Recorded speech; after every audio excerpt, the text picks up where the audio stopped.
رب اشرح لي صدري ويسر لي أمري واحلل عقدة من لساني يفقه قولي آمين. Listen, إخوان, very seldom do we get an opportunity to give da'wah exactly how the Prophet and his Sahaba radiallahu anhum ajma'in did. Today, we literally walk in the footsteps of Abdullah ibn Mas'ud radiallahu anhu, the carrier of Qur'an, the teacher, the scholar of Qur'an. So everyone knows what to do, inshallah. Go ahead, akhi, are you ready? Make the dua. Make the dua. Ikhlas, please brothers, purify your intentions, bi'idhnillahi ta'ala, purify your intentions. And be ready to jump in for the da'wah immediately. If no one even looks, don't care. We're listening to Al-Qur'an right now. When he's reciting the Kalam Allah. When he's reciting, we're listening to Kalam Allah. Even if everyone looks at us like strangers, it's fine. Remember, Abdullah ibn Mas'ud radiallahu anhu, when he did this, he got beaten in the street. And he said, let me go back again. So if you get a few strange looks, and that's what we get, no worries. Yeah? اقرأ باسم ربك الذي خلق. تفضل إن شاء الله. فير بسم الله الرحمن الرحيم. الحمد لله رب العالمين الرحمن الرحيم مالك يوم الدين إياك نعبد وإياك نستعين اهدنا الصراط المستقيم صراط الذين أنعمت عليهم غير المغضوب عليهم ولا الضالين آمين. الرحمن علم القرآن خلق الإنسان علمه البيان الشمس والقمر بحسبان.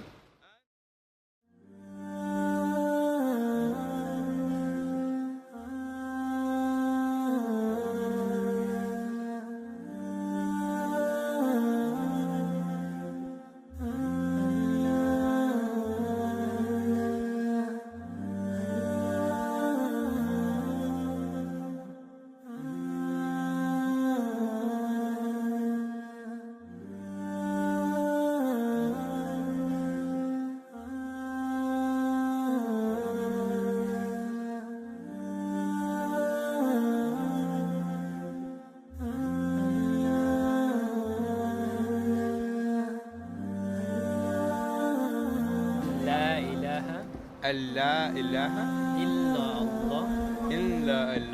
I bear witness there is nothing worthy of worship except God. وأشهد أن محمدا عبده ورسوله. And Muhammad is his messenger. There's a messenger. You are a Muslim, our sister.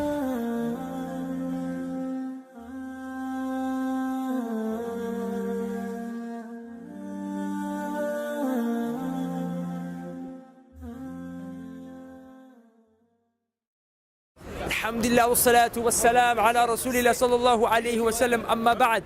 Brothers and sisters, today we did what Abdullah ibn Mas'ud radiallahu anh did. He was the first companion of Muhammad sallallahu alayhi wa sallam who walked into the streets and he recited the Qur'an out aloud for the people to hear. And we walked in the footsteps of Abdullah ibn Mas'ud radiallahu anh. You also, Brother Guled, he recited out in the Oxford Street of Sao Paulo, in what is the Oxford Street, Policia Avenue. Allah subhanahu wa ta'ala blessed us with, up until now, how many Muslims are here? 4 shahadas. Within what? 1 hour. And we came today, and what did we say? We will recite Al-Qur'an to them. And inshallah, Allah will soften their hearts and guide them through Al-Qur'an. Wallahi, we feel this is the barakah of Qur'an. Sometimes we're a bit too academic. Sometimes we're a bit too... our da'wah is not Muslim enough. But today we made our da'wah Muslim enough. And Allah bless us with 4 Muslims. And please believe me, we're not going to leave them. We have their details. We'll personally put them in touch. We'll personally put them in touch tomorrow with locals. And you know what? We're hitting up the church tomorrow. We're hitting up church. But you know what? Our work is not done here tonight. Brothers and sisters, please keep following us. Keep following the work that we're doing, because you're going to see things are going to change. You know what's interesting? Is that Brazil People here have an Islamic history they don't even know. They were colonized by the Portuguese, and the Portuguese were originally Muslim. They were occupied by the Muslim. Portugal comes from Portugal in Arabic, which means the land of oranges, and there were oranges in Portugal. That's why the Muslim Arabs called it Portugal. So when these guys came, they don't know that their ancestors were actually Muslims. And the black people that you see here that came, Akhi, where were they from, bro? West Africa, bro. West Africa, Muslims. In fact, we just met two brothers here who were Muslims. Look at these brothers. So the point is that this country had a rich Islamic history. Their ancestors were Muslims, but there is no Islam here, they don't know. Alhamdulillah, we came, and inshallah, bi'idhnillahi ta'ala, Tawheed will conquer. And this is how we have holiday, yeah? This is how we holiday. This is how we holiday. This is how we holiday. Astaghfirullah, this is how we holiday. It's been an amazing day. We've had 4 shahadas across the day, and the guy I was talking to who took shahada, while I was talking to him, he was so interested about Islam, and he liked Islam so much that he was telling me, I want to pray 5 times a day. I want to be grateful as just like you're grateful every day. I want to pray 5 times a day, and tell me how to pray, show me how to pray. And the guy also, while I was talking to him, his friends came down, and his friends were looking at him, and he was talking, and he was meant to leave, but instead he told his friends to sit down, and his friends were listening to the conversation. One of them spoke English, one of them didn't. The one who spoke English, while I was talking to him, this guy was a Christian. He believed that Jesus was the Son of God. While I was explaining to him how Jesus cannot be the Son of God, his friend was listening, and his friend started getting confused. Then Saad, he came over, he started talking to the friend, and the friend's like, I used to believe in this Jesus as the Son of God, but I'm confused now. Your friend was telling something, and I got confused. So Saad was explaining it to him more and more, and subhanAllah, even he became Muslim. Both of them at the same time, they became Muslim. And now they're going home. They came to us, they came to the high street looking for some kind of entertainment or fun or some way to kill time, but they left with something far greater. They left with Islam. Now their life is completely changed. Assalamu alaikum wa rahmatullahi wa barakatuh. It's your brother Down Local speaking. As you just seen, we just had a shahada, subhanallah. I'm quite emotional right now about what I'm really just speechless, to be honest, and of what is happening here and where I am actually. I crossed the Atlantic. I did not end up swimming over the Atlantic as I predicted, but I'm here, and I want to share something with you what I've learned about the Brazilian people.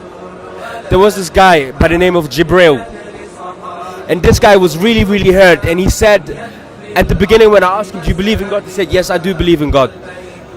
But then he was with a crowd, and the crowd said, we start laughing and said, well, you don't believe in God. And I understood that when they said that in Portuguese. You always don't say you don't believe in God. So when I asked him, why did you lie to me? He said this to me. Here in Brazil, if you say you don't believe in God, the society frowns upon you. The society doesn't like that. And in England, it's open-mindedness. You can say, well, I'm an atheist, right? So he was honest and said, you know what, I'm an atheist. I don't believe in God. And that really shows you in what conditions these people are. These people are ready to take the shahadas. The fitrah is clean here. So for those brothers who had doubts in what we came with mission, this mission is bigger than us. People here are receptive to Islam, and I've never seen something like that. Considering that we're in the second world, or maybe in the first world. So if anyone in England speaks Portuguese, I advise you to come here, back to the people, and share the message of Islam. Because if you don't do it, as I said again, I'm greedy with my deeds. I will do it. I will learn this beautiful language and come and talk to these beautiful people over here. Thank you very much. Guess what? There was this Chinese atheist. Actually, he was an extremely nice guy, but he had some views about Islam. Like when I poured out the Qur'an, man was like, no. Literally, he was like, no. He got scared. He was like, no. He said, I'm going to live another 50 years, so don't bring it in. No, and he wasn't joking. He genuinely was scared. A man was under the impression that Muslims murder people. And he was like, terrorism, this, that, and And they do that female genital mutilation. So I put out the Qur'an, I was like, fine, where it is. The point was he was not listening at it. He was not listening anywhere here before. And Ali pulled out this picture and showed him, and I can tell you what the picture said. There's a picture on the screen, yeah? Yeah, on the picture of the screen, it's basically, it's a before and after picture of each individual. So a person that takes crystal meth, which is a very addictive drug, before and after what happens to him, as you can see on the screen. And then there's a picture of a heroin, somebody that takes heroin. The before and after effects, how his face changes and he looks like a crackhead. And then there's a picture of someone that smokes weed. And obviously before he's silent, he looks a bit happy afterwards. But there's another picture of somebody that watches too much television. And you have a picture of a baby, as you can see on the screen, and then a sheep. Why do they become a sheep? Because this guy, obviously we don't disrespect him in any way, but we asked him, I said, have you read this Qur'an? He's like, no.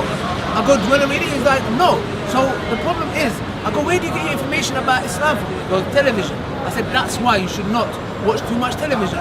Open and read it for yourself, because 3-4 years ago, before, when I heard about the 9/11 and stuff like this, I used to have the same thing. I was like, oh, these people are like terrorists, these are this and that. Until I closed the television and I opened the Qur'an. That's when my kind of changed. I was just telling him how I felt, and I was telling him to do the same thing. So Imran came and like bought him. You know, he was really brainwashed to the extent where he told me that if he was in my country in Pakistan, he said I would kill him. And he genuinely thought that's what the religion was like, innit? And he was not on reading, to the point where Ali was just trying to reason with him, and he was like being aggressive with me, and he got scared and wanted to leave. Like, to the point where he tried to do that. So I just came to him, I said, listen. I said, George Bush killed 100,000 Iraqi babies. 100,000 Iraqi children. He's like, but George Bush is an idiot. I said, but the point is that I want you to name me one Muslim from the beginning of Islam to now, who you know killed 100,000 children. Starting from 20 million. Tell me one Muslim. Really can't be that bad, can it? And starting with an atheist, by the way. And then in the end, he genuinely, was like, if you get me a copy of the Qur'an in Portuguese, I will read it. So sincerely, I will read it. My name is Julio. I'm from Brazil and we are in São Paulo. And I really do believe that you should spread it worldwide and try to show your point of view to most different people around the world.